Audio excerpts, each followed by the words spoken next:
Hi, my name is Patrick, and I'm from Vancouver. I'm Claire, and I'm from London, Ontario. Cool. What's your educational background that led you to this lab? So I just finished my undergraduate degree last May, so I'm a full year out, and I studied at Duke University in the States, and I took biomedical engineering and English. So really the BME was what brought me into the lab here, and it was, I specialized in imaging and neurophysiology. So the work I do here is kind of a nice combination with some medical devices and some imaging modalities and kind of next frontier of what those fields are going to look like in the future. So that's what brought me here. How about you, Patrick? For me, I just finished my second year of electrical engineering. Throughout the year, I was working in a psych lab, and that prof had a joint project going on with Ellie. So that's how I ended up here in the summer. What interests you the most about your work?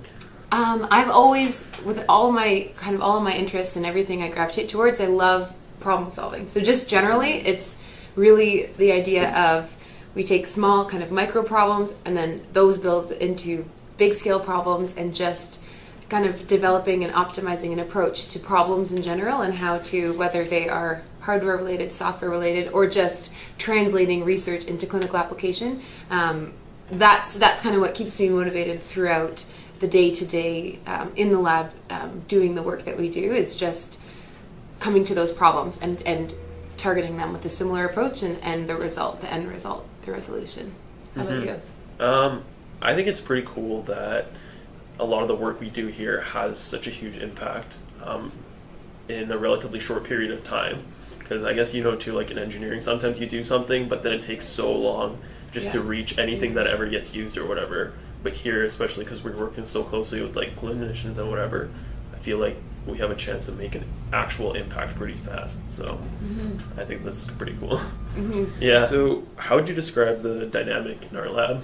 I love that the dynamic, it's so collaborative, and everyone has their niche, and everyone kind of has, and everyone's so welcoming and forthcoming with like, you have a problem, I think I can help you, let me help you out. So it's definitely, you don't work in isolation here. And we're surrounded by such brilliant people, and those brilliant people want to share with you everything that they know.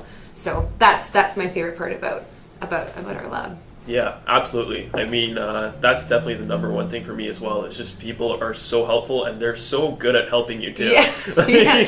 There's actually like a very good solution most of the time, if you find the right person. So that's like, it's just not as daunting when you run into a problem when you've got this many smart, helpful people around you. But also something that I've noticed is people always hold their work to such a high standard of quality in our lab, and that's pretty inspiring, because like for me too, it's like like everyone else just seems to be like always striving for this kind of like next level. So it's like inspiring to watch and take in, and then like try to hold myself up there too. Oh, definitely. How do you think your work will affect the public? So I will eventually kind of move into, when I get into my master's project in September, move into the realm of patient-specific modeling. And I think that has a huge application just in terms of optimizing surgical interventions and really specializing any kind of procedure to the specific patient. The application of the work that I will become involved in will be just to take any surgical intervention just to the next level of refinement and of personalization for the patient. How about you? I guess my work right now is just also trying to make surgeons' lives easier in some way, I guess, right? Just when they're especially doing like pre-processing and all of this analysis before, the pipeline work that we're doing right now, I guess, just is seeking to streamline that process a little bit and make it more friendly and less buggy and whatever. That's my understanding of it, I guess. Like you said, I don't know where I might jump to in the next couple of months, but yeah, and it's pretty exciting though, just to be able to be involved in that whole process. Yeah.